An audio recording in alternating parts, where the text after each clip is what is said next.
behind the scenes, there is a lot of work going on to look at whether there is a signal in relation to what we call venous thromboembolic events, clots, VTE for short.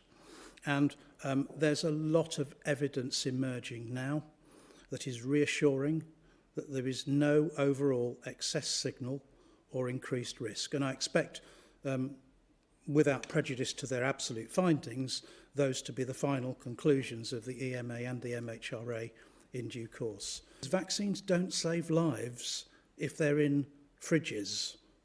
They only save lives if they're in arms. And that's a really important fact.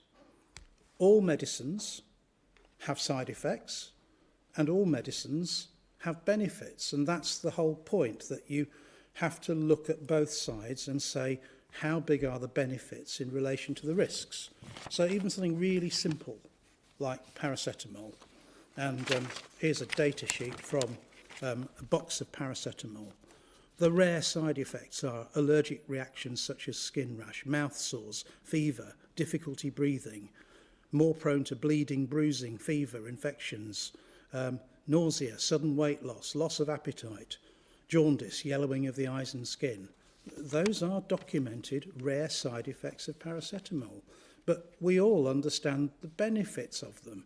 And this is no different a situation, that there's no proven association with the blood clots, and we have very clear evidence that these vaccines are beneficial and save lives from what is otherwise, for some people, particularly the ones we are targeting, a potentially lethal disease.